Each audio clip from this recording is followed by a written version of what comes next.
desde la colonia Lindavista, en la alcaldía Gustavo Amadero, para todas y todos los vecinos de la demarcación y para toda la ciudad. Esto es Futurama TV. Ahí tenemos material, hay poetas y de mucha calidad. ¿Qué poeta? ¿De qué poeta? Hola, ¿cómo están? Su servidor Anuar Bojalil, del programa La Pluma en la Mano, de una manera diferente, una manera nueva, fresca de abordar la literatura. Les recuerdo que estamos todos los miércoles a partir de las 7 de la noche. No dejen de vernos, por supuesto, por Futurama TV.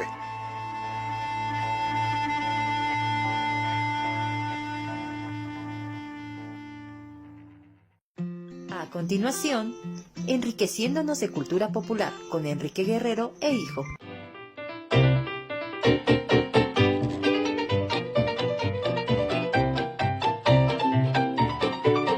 Buenas tardes, bienvenidos a su programa Enriqueciéndonos de Cultura Popular de Futurama TV. Yo soy Enrique Guerrero y como siempre en compañía de Enrique Guerrero. Hoy hablaremos de uno de los grandes íconos de la cultura popular mexicana.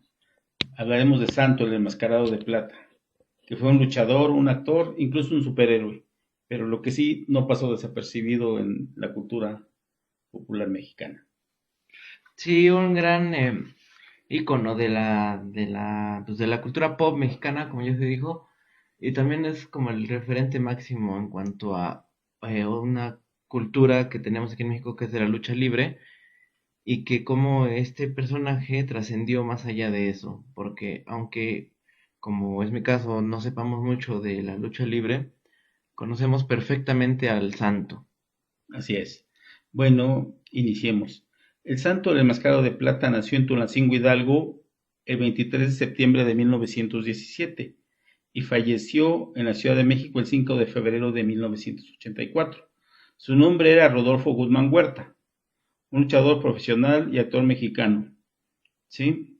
Carlos Monsiváis decía: el Santo fue el rito de la pobreza, de los consuelos peleoneros, dentro del gran desconsuelo que es la vida, la mezcla exacta de tragedia clásica, circo, deporte olímpico, comedia, teatro de variedad y catarsis laboral. Es lo que decía el gran Carlos Monsiváis. ¿Sí? Como luchador, él estuvo luchando desde 1942 a 1982, en un periodo de 4 décadas en la que nunca fue desenmascarado. Fue desenmascarado antes, ahorita vamos a platicar, pero no como el Santo, sino tenía otro nombre. ¿Sí? Desde los años 50 en México, comenzó su popularidad en el ámbito de la lucha libre, convirtiéndose ya en ídolo debido al buen manejo de su imagen. O sea, desde un principio supieron manejar su imagen de él, ¿sí? En 1952 incursionó en las historietas con la publicación semanal de Santo, el enmascarado de plata, una aventura atómica, editada por José Cruz, con mucha gran aceptación, otro subidón para él. Y en 1958 incursionó en el cine, ¿sí? Protagonizó 52 films, con esto convirtiéndose en un referente mediático internacional. Fueron éxitos de taquilla sus películas, no tan solo en México, sino en gran parte de América Latina, Europa y en algunos lugares tan distintos como Líbano y Turquía, que es un ídolo, ¿sí? El género de luchadores fue inaugurado en 1952, o sea, en el cine, por otro luchador profesional enmascarado, el médico asesino. Y su primer película, la película que inició este género, fue irónicamente llamado El enmascarado de plata, así se llamaba. Pero no fue hasta 1958 cuando Santo se convirtió en un personaje de cine, logrando un éxito arrollador, puesto que venía procedido del éxito logrado en la historieta y en la lucha. Entonces, como que el cine vino a ser su cumbre. Hablemos un poco de la lucha, ¿no? La lucha fue introducida en México por los franceses en 1863. Los franceses son los que trajeron la lucha aquí a México, ¿sí? Y en 1910 ya había luchas en teatros. Inclusive una de las primeras arenas fue la Nacional, donde hoy están los restos del Palacio Chino. Ahí fue una de las primeras arenas de lucha. Teatro Arena, ¿sí? Pero estamos hablando de 1910. El 2 de abril de 1943 se inauguró la Arena Coliseo de Perú 77, con un aforo de 6.867 lugares. Fíjese, 2 de abril del 43. El 27 de abril de 56 se inauguró la nueva Arena México. Se le decía nueva porque ya había estado otra arena ahí, pero realmente ahorita es la vieja Arena México, porque ahorita sí hay una nueva Arena México, ¿no? Pues, bueno, Bueno, sí, ese aforo era más grande, era para 17.678 lugares. A la fecha ellos siguen dando, en los dos, tanto en la Coliseo como en la Arena México, sigue habiendo lucha libre, ¿sí? Como les decíamos, el santo, más bien Rodolfo Guzmán, nació en Tulancingo, Hidalgo. Fue hijo de Josefina Huerta Márquez y Jesús Guzmán Campuzano. Fue el quinto de 7 hijos. Rodolfo llegó a la Ciudad de México en los años 20, cuando su familia se asentó en el centro histórico de la ciudad, en una vecindad conocida como La Covadonga, en la calle de Belisario Domínguez. Ellos llegaron al mero centro. En un inicio practicó béisbol, fútbol americano, pero después se empezó a interesar por la lucha. Aprendió jiu-jitsu y luego lucha grecorromana. Y en algunos testimonios indican que tomó clases de pintura, o sea que también le hacía el arte. Hacia 1933 o 34, a la par que trabajaba como obrero en una fábrica textil, aprendió lucha libre, o sea, trabajaba y empezó a meterse a la lucha libre. Él entrenaba junto a sus hermanos Miguel y Jesús, o sea, sus dos hermanos mayores ya estaban participando en la lucha, y entrenaba en el casino de la policía. La lucha libre ya empezaba a despuntar su popularidad y era muy importante en la Ciudad de México, y básicamente impulsado por el gran empresario Salvador Lutero, que, híjole, fue un ícono también de empresario de la lucha. Su hermano Miguel debutó como el Blas Guzmán en 1934 y Jesús como el Pantera Negra. Desafortunadamente el Pantera Negra falleció en una lucha en Puebla el 13 de agosto del 34. Fíjese, pues un hermano murió en la lucha, pero él seguía pues, tratando de ser algo en la lucha, ¿no? No se establece con precisión cuándo inició, ¿sí? Pero se habla que su carrera de luchador pudo haber sido en la arena Peralvillo Cozumel, esto en la calle de Constancia 69 Peralvillo, había una arena ahí en Peralvillo, ¿sí? Usando su verdadero nombre, el 28 de abril de 34. Pero también se dice que el Deportivo Islas en la Colonia Guerrero de la Ciudad de México, en el 35, según esto, un audio recogido por la Fonoteca Nacional de México. Pero él decía, el mismo santo decía, yo debuté a los 16 años de edad, mi primera lucha fue contra un luchador que es referí ahora, Eduardo Palau, y en una desaparecida arena Anáhuac, y después salté a la Arena México de la Colonia de Doctores, pero la arena vieja, no la moderna, ahí debuté como el santo. Bueno, durante la segunda mitad de la década de los 30 se estableció como luchador, o sea, él inició en la década de los 30, pero no como el santo, sino empezó él como Rudy Guzmán, se hizo también llamar el Hombre Rojo, el Enmascarado, el Incógnito, el Demonio Negro, el Murciélago Enmascarado 2. Este último nombre de Murciélago Enmascarado, recuerden que ya había un murciélago, ¿sí? Y que se llamaba Jesús Velázquez, inclusive en algunos programas pasados lo vimos que también fue escritor de algunas películas, el Murciélago Velázquez. Él lo demandó, porque estaba utilizando el Murciélago 2, y obviamente le quitaron donde más había acomodado como el murciélago, le quitaron el nombre. Le quitaron el nombre, ¿sí? En 1942 su entrenador, Jesús Lomelí, estaba armando un equipo nuevo de luchadores. La idea era tener a todos los luchadores con la vestimenta plateada y blanca. Y invitó a Rodolfo, ya que le habían quitado el del Murciélago 2, a que participaran ellos. Y sí, él sí aceptó y le sugirió 3 nombres: el Santo, el Diablo o el Ángel. Y Rodolfo eligió el Santo. El Santo.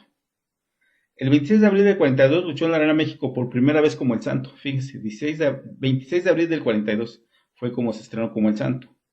Él era rudo en sus inicios, era rudo. No le favorecía mucho para tener el apoyo del público, ya que la gente obviamente apoya más a los técnicos y unos cuantos a los rudos. Entonces, pues, de rudo pues no le fue muy bien, ¿no? Bajo su nuevo nombre, o sea, Santo, rápidamente desarrolló su propio estilo y su agilidad y versatilidad lo hicieron muy popular. También mencionamos que como parte de su entrenamiento fue a Guadalajara, una gran parte de su entrenamiento lo hizo en Guadalajara con un entrenador, Cuauhtémoc el Diablo Velasco, fue uno de sus grandes maestros, ¿sí? El 22 de junio del 62 fue su último combate como rudo luchando contra Henry Piluso, que era técnico. Meses después, no un mes, 5 de julio del 62, debutó como técnico en pareja con Henry Piluso contra los de Espantos. Deja un mes, como una semana, ¿no? Ajá, o sea, fue rápido que cambió de rudo a técnico. Sí, obviamente con mucho éxito. Claro. Era tanto el éxito que el editor José Guadalupe Cruz, un editor de historietas, le propuso en 1952 que hicieran una historieta. Santo, el enmascarado de plata. Se convirtió en el primer luchador de México en participar en una historieta mexicana. También ya lo hicieron después Blachado, Huracán Ramírez, El Solitario, Tinieblas, etc. Utilizando la misma técnica G. Cruz en color sepia con fotomontajes dibujados. O sea, su background y... en los primeros años era el propio luchador quien posaba para las fotos de la historieta. Después, en el año 69 hubo problemas legales porque él pedía más dinero y no le querían dar. Entonces la abandonó la historieta, y entonces de ahí pusieron a un señor que se llama Héctor Pliego, que fue Mr. México 1969, a hacer el papel del santo, ¿sí? Que era muy obvio, ¿no? Por ejemplo, no usaba mallas, era más fuerte que el santo, más, tenía pelo, en el pecho, o sea, cosa que el santo no, y le pusieron una S en su máscara. Entonces, durante algunos años, digamos que fue el nuevo santo, pero no era el santo, sino fue un personaje que lo hicieron, un actor. Ajá. Esta historieta fue muy grande, que llegó a tirar 550,000 ejemplares semanales, o sea, 500,000 semanales. Imagínense la cantidad de gente que leían esta historieta, era increíble, ¿sí? Pues hasta ahí iba el santo, ¿no?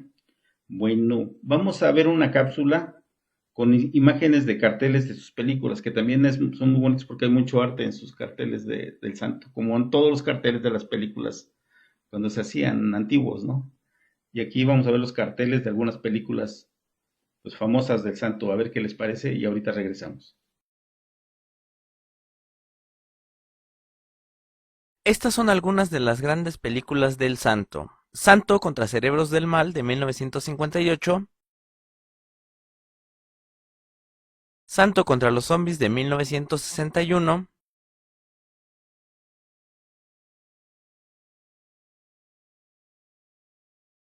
Santo contra las mujeres vampiro, de 1962.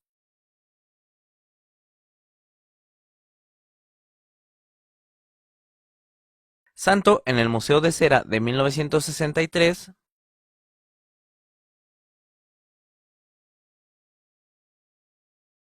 Operación 67, de 1966.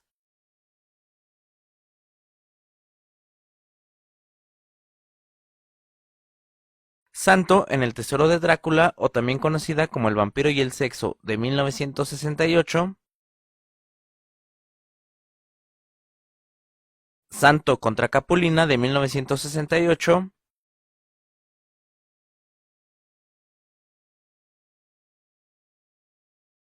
Santo y Blue Demon contra los monstruos, de 1969.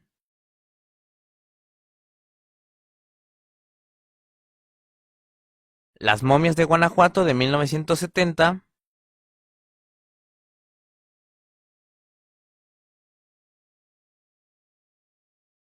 Santo y Blue Demon contra Drácula y el Hombre Lobo, de 1972.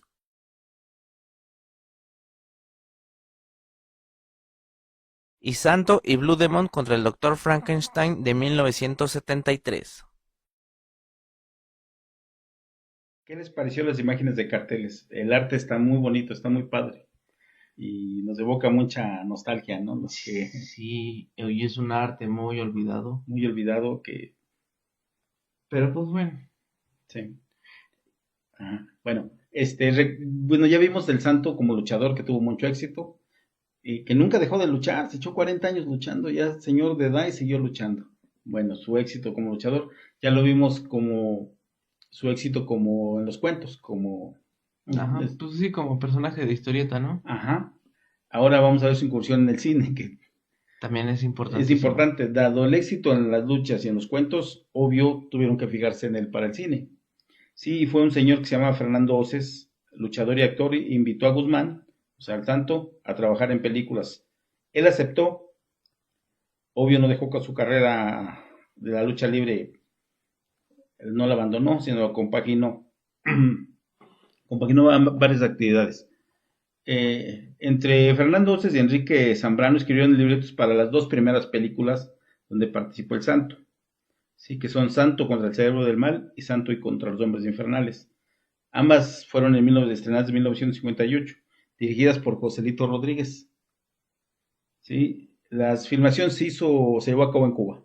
De las dos películas se hicieron en Cuba, seguramente por costo, no lo sé. Pero hay una cosa bien, bien importante. El día que terminó el rodaje, otro día fue cuando intervino Fidel Castro Ruz, que llegó a Cuba. O sea, ellos terminaron y se vinieron, ¿no? Y empezó la revolución. Empezó la Revolución Cubana. Aun cuando ambas películas tenían un presupuesto muy bajo, fueron altamente improvisadas, tuvieron mucha aceptación por parte de la gente del pueblo de México y se convirtieron rápidamente en éxitos de taquilla, abriendo camino, obvio, para más películas. El estilo de estas películas fue esencialmente el mismo durante las 52 películas que hizo, porque déjenme decirles que hizo 52, dicen que 53, porque hay una donde le hicieron a él como una especie de documental, que sale él, pero realmente no actúa. Entonces esa la consideran como la 53. ¿Sí? Siempre se protagonizó con argumentos donde actuaba como superhéroe luchando contra criaturas sobrenaturales, científicos locos o el crimen organizado. ¿Sí? Aunque las tentativas de crear un estilo de horror gótico generalmente se consideraron menos que acertadas y las películas se consideran más como una comedia involuntaria que un film de horror. En la actualidad esto fue un enorme éxito en taquilla y se exportó a muchos países. Extrañamente en muchos países les gustó y lo adoptaron. En ciertos círculos de Europa, las películas del Santo fueron consideradas verdaderas joyas de un supuesto cine surrealista mexicano. Así lo estaban considerando. Junto con las películas del célebre actor y director Juan Orol, también, o sea, como que lo comparaban con el género de Juan Orol de gángster, ¿no? Que Ajá, como de unas películas malitas. Ajá, o sea, la verdad es que son... La primera película, como les decía, fue Santo contra los cerebros del mal, 1958, producida, bueno, más bien hecha en Cuba, ¿sí? En los años 60 sobresalen dos películas, porque hizo, híjole, 52, que es sin... Pero sobresalen dos. En 1962, Santo contra las mujeres vampiro, calificado en otros países como surrealista y fantástica, dirigido por Alfonso Corona Blake, con Lorena Velázquez, Jaime Fernández, María Duval y Ofelia Montesco. Esta es una considerada de sus mejores películas, incluso en el extranjero. La otra es una muy polémica película. Se llama Santo en el Tesoro de Drácula y hicieron dos versiones. Santo en el Tesoro de Drácula, bueno, les quiero platicar que años anteriores decían que el Santo había hecho unas películas pornográficas. Unas, no una. ¿Sí? Entonces, pues sí, como que causaba cierto morbo de cómo que el Santo hizo películas pornográficas. ¿Sí? Se llegó a investigar y se vio que una película que es esta, Santo en el Tesoro de Drácula, hicieron la versión mexicana e hicieron una versión para afuera, para Europa, que se llamó El vampiro y el sexo. Es la misma película, solo que en la mexicana las vampiras salen con bata y en la de versión extranjera salen con el torso desnudo, bueno, desnudas completamente. ¿Sí? Entonces la película, dicen que el Santo hizo como un acuerdo que esa película jamás se vería aquí en México porque le afectaba su imagen, claro, por los niños y todo eso. Entonces, pues como que sabían que sí existía y todo. Y la verdad es que yo creo que nunca se les ocurrió salir al extranjero e ir a buscar la película, porque se pasó en Israel, se pasó en Francia, se pasó en muchos lados esa película. Realmente, bueno, ahorita digo, entonces, pues no la sabíamos, o sea, sabíamos todo. Pero es de un tal Calderón esas películas, fue el productor. ¿Sí? La dirigió René Cardona. Sí, decía que El Santo Tesoro de Drácula y su versión en el extranjero sin censura. El vampiro y el sexo, dirigida por René Cardona, combinado error y erotismo. Era lo que como la manejaba. Pues ahí les vamos a enseñar una imagen de los dos carteles De esa película. de las películas que se llamó de dos maneras, pero es la misma película, con las mismas actrices. Desgraciadamente no podemos ponerle un cacho de la película donde se ve el comparativo de las dos películas. Es lo mismito. Y realmente el santo no interactúa en ese aspecto con ellos, pelea contra ellos. Pero realmente Aldo Monti, que es el vampiro mayor, es el que sí, porque a la hora de darle como que para hacerlas vampiro, les toca los senos, las besa y se hacen vampiros. Y en la versión nacional, nomás las chupa, o sea, como les saca la sangre. Y en el otro no. Entonces, pero realmente el santo no participó en ese aspecto, en lo erótico, digamos. Ajá. Entonces les decía, este señor Calderón, pues ya su nieta en Guadalajara, un día lo clásico, anda buscando los trebejos y todo, y se da cuenta que hay varias cintas ahí. Entonces se da cuenta que está esa película, ¿sí? El vampiro y el sexo. Obviamente agarró, pues llamó alguien que sabía, ¿cómo se dice? La hicieron nuevamente, la remasterizaron y todo. Y tómbalas que se van en el 2011, se fueron a Guadalajara, al Festival de Guadalajara. Y que se las pasan ahí. Y obvio, el hijo del santo, Es lo que te iba a preguntar. el hijo del santo pegó el grito en el cielo. Y legalmente se los impidió, y que la imagen de su papá y todo eso. Logró detenerlas. Dicen que pasó una premiere en el cine Diana un día, pero después se pasó a la Cineteca. Y en la Cineteca la están viendo. Pero logró, yo creo que detener eso que la quitaron ya. Pero de repente, en el canal CBS, un CBC de México, pasan películas. Dicen que compró un lote de películas del santo para pasarlas. Y entre esas estaba esa. Y dicen que un día a las 2 de la tarde, cuando todos están comiendo, pasaron esta película. Y a alguien se le ocurrió grabarla y por ahí anda ya rodando esa película. O sea que ya no es tan difícil verla, conseguirla. Ajá, porque en años anteriores era prácticamente imposible encontrarla. Y esa fue la triste historia de esta película. Pero está muy interesante. Porque digamos que no es pornográfica, pero sí es erótica. Y nada más es una. Decían que había hecho varias pornográficas. Y no, realmente fue esta película que la hicieron. Y esto le dio mucho auge al santo en Europa. ¿Sí? En Líbano, en Beirut, hay un cine que el edificio tiene la forma del santo. ¿Sí?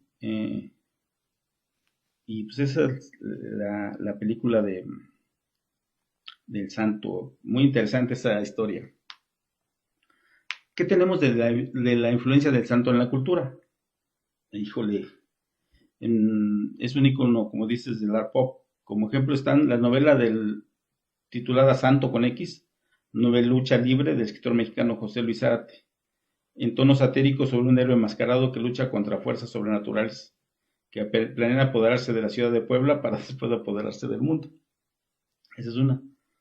En la serie animada del Chavo Animado, existe un personaje llamado el Justiciero Enmascarado, que posiblemente sea una referencia al mismo santo y otros luchadores por su parecido físico y el hecho de mostrarlo en películas luchando contra los monstruos, tal como lo hacía el santo. Claro. En la serie animada Mucha Lucha, sí, existen dos personajes llamados el Fundador y Máscara de Plata, que hacen referencia al enmascarado de plata por su parecido y su sobrenombre. Esa es una serie para niños muy famosa, ¿no? Bueno, era una serie para niños muy famosa. Sí.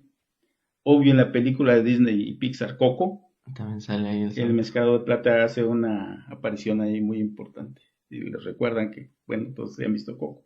Y yo me acuerdo también que había una serie que no sé, que estaba en la Ciudad de México, que salía en la... ya, sí, en la Cartoon Network, y la produjo El Hijo del Santo. Ajá. Que fue una miniserie, fueron 5 capítulos como de menos de 5 minutos cada uno. Ajá. Y pues sí, o sea, era una historia pues común de como las del santo, ¿no? Uh-huh. Fue producida por Cartoon Network y con el Hijo del Santo, que también creo doblaba al papá, pues. Ajá. Esa no me la están considerando, o sea, como que Yo creo por los derechos, ¿no? Y todo eso. Pero sí, ¿y qué podemos decir en la cuestión gráfica? Híjole, playeras, pósters, la máscara que es tan importante, esa máscara yo creo que todo el mundo la conoce. Sí. O sea, al menos yo no conozco más luchadores más que Santo y Blue Demon, ¿no? Ujú. Porque toda la vida nos los han puesto.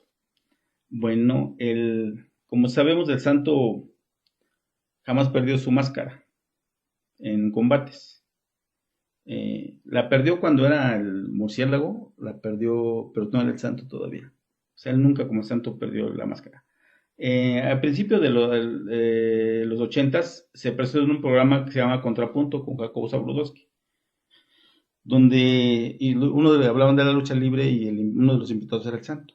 Y de repente le dijeron que por qué no se quitaba la máscara. Y ahí agarró y él se quitó la máscara y mostró su cara. Es la única vez que Lo hizo lo hizo meses antes de fallecer. Yo creo que él ya presentía algo y en la televisión se quitó la máscara. ¿Sí?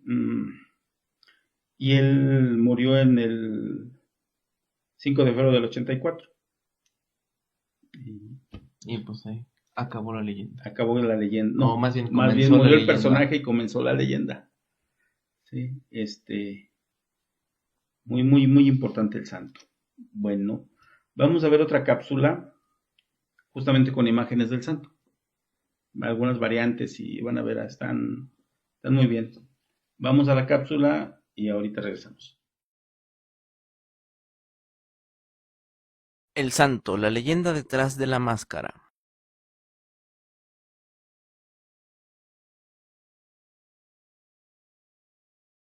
El Santo, el luchador.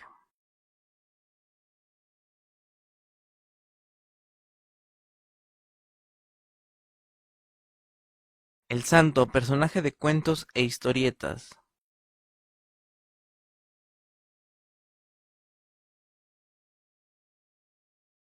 El cuento del Santo interpretado por otra persona.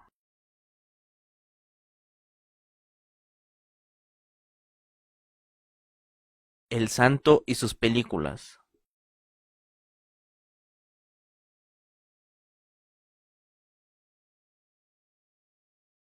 El Santo luchando contra el mal.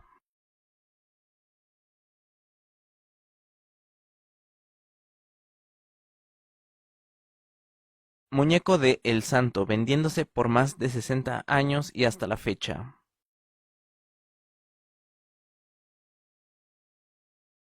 Película turca con un santo apócrifo junto al Capitán América en contra del Hombre Araña. El rostro del santo sin máscara.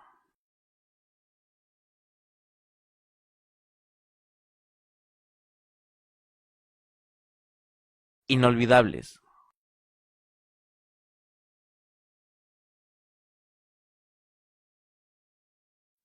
Pues estas fueron algunas imágenes del Santo en algunas de sus variantes. Ya lo vimos como luchador, ya lo vimos como los cuentos, los cómics, ya lo vimos como película, pero también en el imaginario mexicano ha creado mucho. Una prueba de ello son los famosos muñequitos de luchadores. ¿Quién no ha tenido un santo? O sea, de los niños, ¿quién no ha tenido un santo?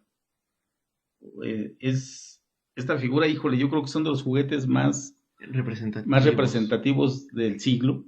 Sí. Porque hay más chiquitos, más grandecitos, pero estos muñequitos son lo mismo que la máscara. La máscara también, hay unas playeras muy padres, las mismas máscaras, son pues de las cosas que aportó el enmascarado de plata, ¿no? Pues muñequitos de verdad que por eso quisimos tener uno, porque es clásico. Sí, es un icono dentro del icono. Sí, además de que no eran oficiales. No eran oficiales y los vendían, híjole. Bueno, porque no sé realmente si la marca o el nombre del santo estuviera registrado en ese entonces. Yo creo que sí, pero como que se les fue esa parte de los juguetes. Porque no eran tantos, porque estos son netamente mexicanos, ¿no? Ahorita ya, por ejemplo, los luchadores de Estados Unidos, pues ya los produce cierta empresa de juguetes son los que lo sacan. Ah, claro. Y ahí se les fue totalmente, al menos al Santo, ese lado de la mercadotecnia se les fue, porque estaba invadido todo el país y todo el tiempo de sus luchadores. Y con esa misma pose, ¿no? Posición, Sí. que es de una foto. Sí, está con Blue Demon, ¿no? Ajá. Y sí, y es...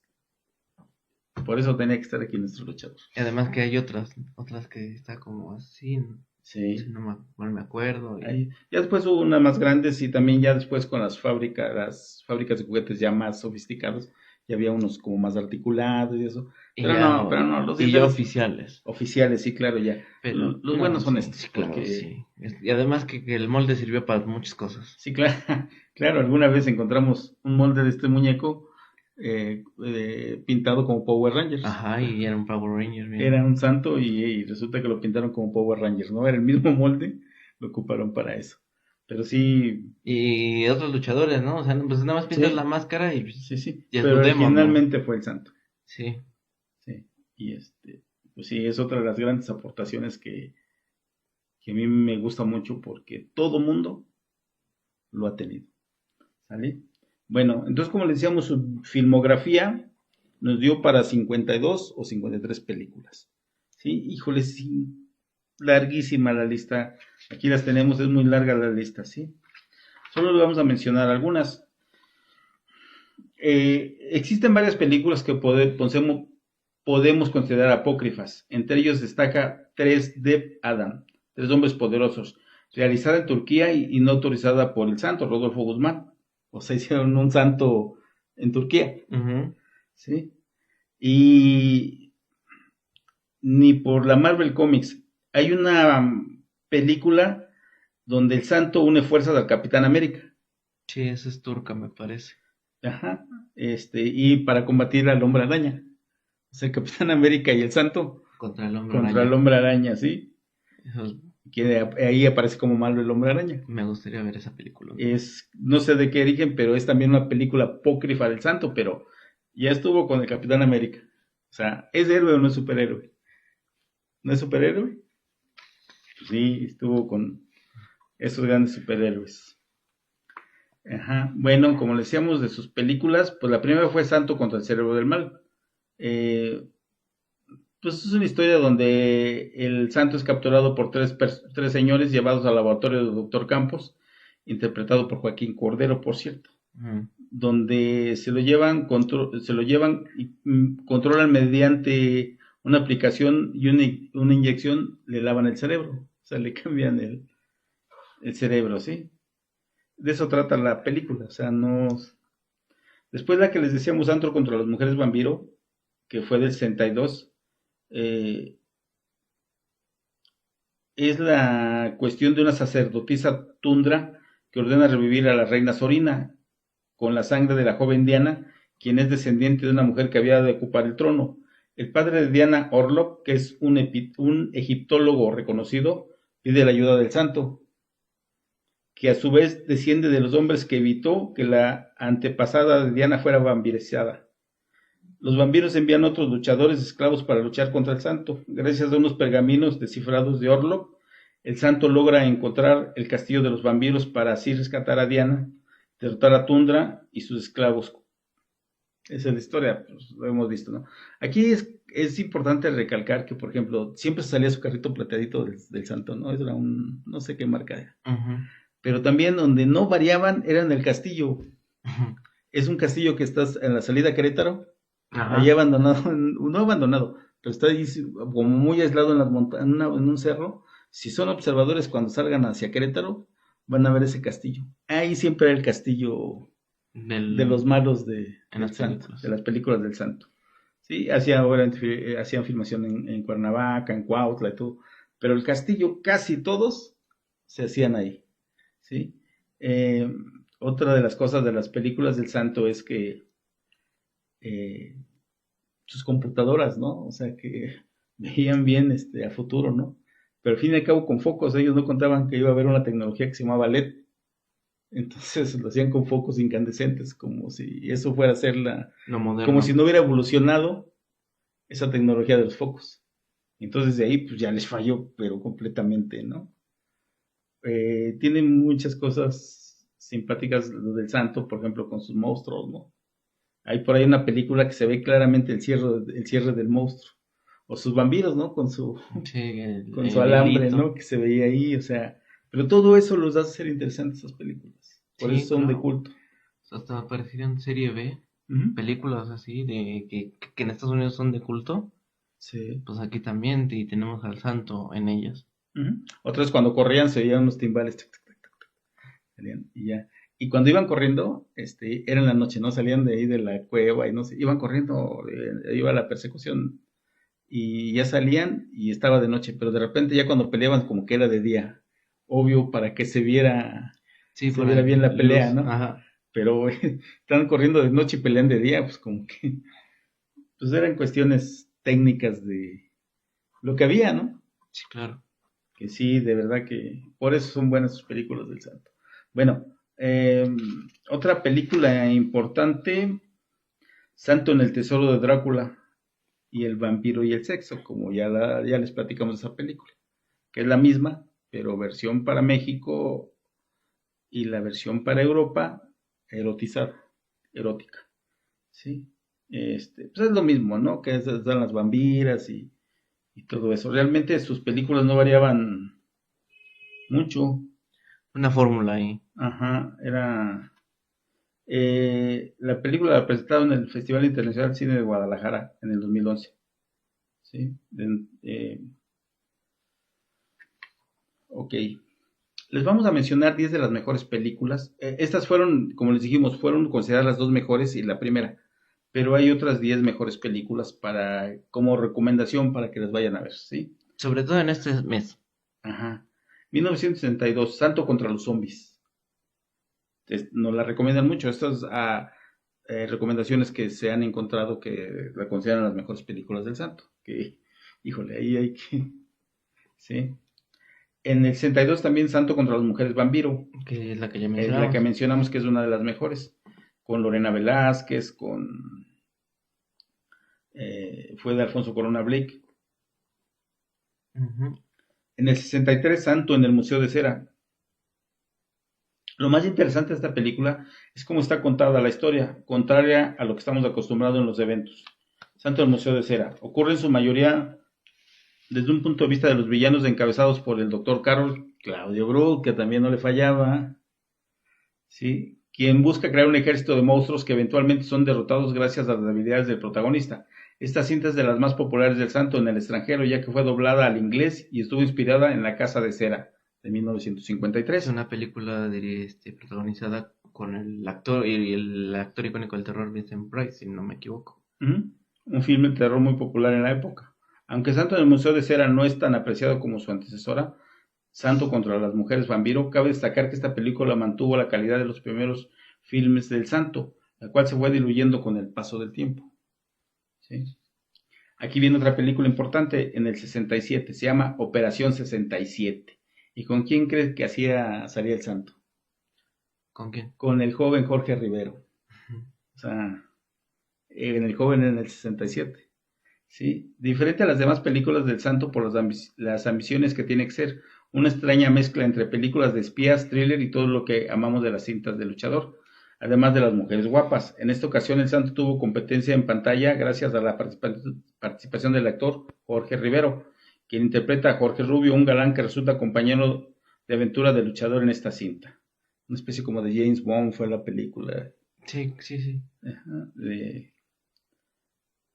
y muy interesante. Otra película del 68 fue Santo contra los villanos del ring. Aquí hacen que los luchadores mismos sean sus enemigos del Santo y los vuelven malos y posesionados y... También algo muy común en sus Sí, o películas. sea, es que si vemos, o sea, no hay muchas variantes. Sí, no, es la misma fórmula y la repetían. La repetían y la repetían, ¿no? Ya después de los 60, 70 les dio por meter otros personajes. Desde el 67 metieron a Jorge Rivero, que aunque no era el gran personaje porque estaba iniciando su carrera como actor, pero en el 69 sí, de plano, Santo contra Capulina. O sea, y es una de las cosas más bizarras, pero fue una de las más taquilleras, porque imagínense poner a Capulina, que era el cómico del momento, con el Santo, híjole, Y que creo ahí sale su hijo, por cierto, del santo, del santo. seguramente. Sí, salen ahí dos capulinas, uno que es malo y otro es bueno, y no, o sea, la verdad es que, pero bueno, sí. En el 69, Santo en el Tesoro de Drácula, Que es la que ya la mencionamos que del ya vampiro y el mencionamos, sexo. del vampiro y el sexo. En el 70 lo pusieron ya con su acérrimo rival y después muy cuate, que Santo y Blue Demon contra los monstruos. Imagínense los dos máximos luchadores juntos contra el mal, contra monstruos, híjole. Y luchaban contra el hombre lobo, contra el cíclope, Drácula, todos juntos. Ya ni los mejores superhéroes pueden con los vampiros y eso. El santo a puro fregadazo se los echaba. No andaba. En el 72 hizo Las momias de Guanajuato. ¿Sí?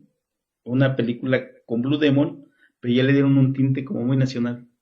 Sí, claro, ya monstruos Monstruos nacionales. mexicanos. Que realmente las momias de Guanajuato, pues pobres cuates, ¿no? O sea, Sí, claro. y ya me los pusieron ahí como malos, ¿no? Gente que, ¿no? En el 73 también hicieron con Blue Demon, Santo y Blue Demon contra Drácula y el Hombre Lobo. Nada más, o sea, como te digo, no sé qué superhéroe, ¿cómo se llama el que pelea contra los espantos en unas películas de Estados Unidos? Ay, ¿Para Helsing? Van Helsing, no, hombre. Bueno, pero es que también fue una reinterpretación de un personaje. Sí. Pero no, Van Helsing traía sus flechas y no sé qué. El santo Ajá. puro fregado se echa al Hombre Lobo y al Drácula. O sea, no, ¿para qué quiere armas? Nomás así. Sí, claro. Sí. A puño limpio. A puño limpio a la mexicana, y si no, hasta con mentadas. Y pues eso es del santo. ¿Sí? Se nos acabó el tiempo, tenemos todavía mucho ¿De qué hablar? de ese gran personaje e ícono de la cultura popular en México. Rodolfo Huerta, el santo. Así es. ¿Sí? Y pues terminamos, ya no nos queda más que despedirnos. Nuestro agradecimiento, como siempre, al Centro Cultural Futurama, Futurama TV, que por cierto ya estamos en YouTube. Creo que nosotros salimos el sábado, ¿verdad? Sí. Sábado a las 7. Si no lo pudieron ver y si alguien se lo quiere recomendar, también lo pueden ver, ya sea por aquí Centro Cultural Futurama hoy viernes, o pueden verlo también mañana sábado a las 7 por YouTube. Además que en el canal es más fácil ver programas anteriores que casi que les hayan gustado o que no pudieron ver. Sí. Bueno, nos pedimos de Futurama TV y de Berenice Lomelí, que es nuestra operadora, de la directora de Cultura, Acción y Deporte, Rosalba Cruz López, del doctor Francisco Chigil Figueroa, primer alcalde de la Gustavo Amadero, y les agradecemos a ustedes por estarnos viendo. Nos estamos viendo la semana próxima.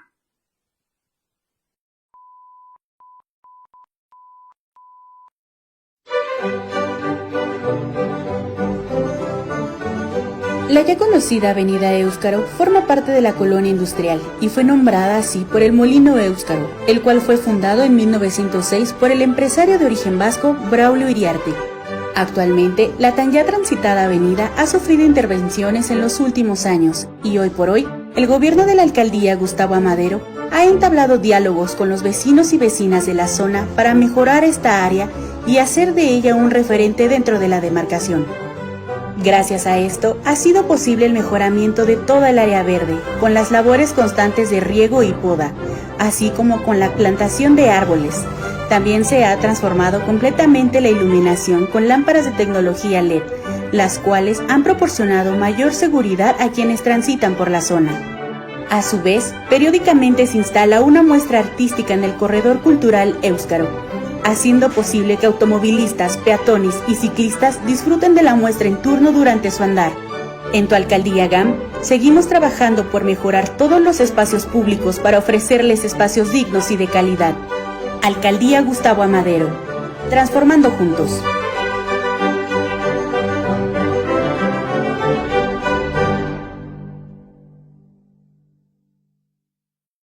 Por el día de hoy, hemos llegado al fin de nuestra transmisión. Te agradecemos tu presencia y te esperamos mañana en Futurama TV.